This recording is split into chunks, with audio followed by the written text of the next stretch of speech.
What if the strongest force you'll ever wield isn't talent, intelligence, or even luck, but your ability to master yourself? Not flashy, not loud, but absolutely unstoppable. In a world that glorifies indulgence and shortcuts, the Stoics taught something radically different. That true freedom begins with discipline. This is the power that built empires within men. And today, we're going to unlock it, Stoic style. Part 1. What is self-discipline? Self-discipline is the art of doing what is right, not what is easy.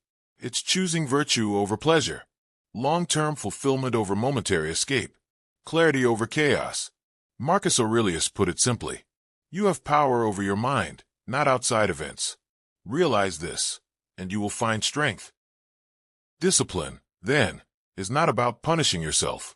It's about aligning your actions with your highest principles. Regardless of how you feel in the moment, it's showing up, even when no one's watching, even when it's uncomfortable, even when it's hard, because who you are is revealed, not in what you say you believe, but in what you're willing to endure for what you believe. Part 2. Why the Stoics saw discipline as central to virtue. To the Stoics, discipline wasn't optional. It was the foundation of a good life. Virtue was the only true good, and virtue required consistency. A mind trained to act with wisdom, courage, justice, and temperance.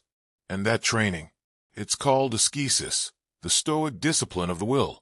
A lifelong practice of self-mastery. Epictetus taught his students, no man is free who is not master of himself. Discipline was the tool that turned philosophy into action. It was how a man could remain calm in chaos, generous in scarcity, honest under pressure, and strong in the face of death. Because it's one thing to know what is good, it's another to live it, especially when everything in you wants to run. Part 3. Self-discipline in practice. So, how do we cultivate this superpower today in modern life? Here are 5 timeless Stoic strategies. 1. The discipline of perception. Train your mind to see clearly. Don't let emotion or ego distort the truth. Ask, what is really happening? What's in my control? This clears the path for wise action. 2. The discipline of action. Don't wait for motivation. Move. Create structure. Stick to your word. Choose daily habits that align with your values. Start small. Be consistent. 3. Voluntary discomfort. Practice hardship on purpose. Sleep on the floor. Fast. Walk in the cold. Why? To remind yourself, you don't need luxury to live well. Discomfort reveals how strong you really are. 4. Negative visualization. Imagine loss, failure, death.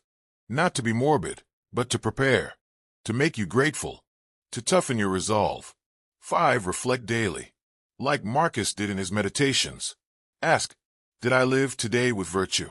Where did I act out of weakness? How can I grow tomorrow? Discipline thrives when we track our progress, with compassion, but with honesty. Part 4. Common obstacles to discipline and Stoic remedies. Obstacle 1. I don't feel like it. Stoic answer. You are not your feelings. You are what you do despite your feelings. Obstacle 2. I'll start tomorrow. Stoic answer. Tomorrow is not promised. Do it now. Control the present moment. It's all you ever own. Obstacle 3. I messed up. Stoic answer. Mistakes are part of training. Begin again without self-pity. Every moment is a chance to return to virtue. Remember what Seneca said. No man was ever wise by chance. Wisdom is earned through repetition, through showing up again and again and again. Part 5. The results. What discipline really gives you. Self-discipline is not about restriction. It's about freedom. Freedom from cravings. Freedom from impulse. Freedom from regret. It gives you energy, clarity, confidence. It allows you to build trust with yourself. When others panic, you act. When others quit, you endure. When others chase pleasure, you chase purpose. Discipline is the bridge between who you are and who you're capable of becoming. In the words of Epictetus, if you want to improve, be content to be thought foolish and stupid. Because self-discipline means you're playing the long game. And in a noisy world obsessed with now, that's the rarest, realest kind of power. So next time you feel weak, distracted, or tempted to give in. Remember this.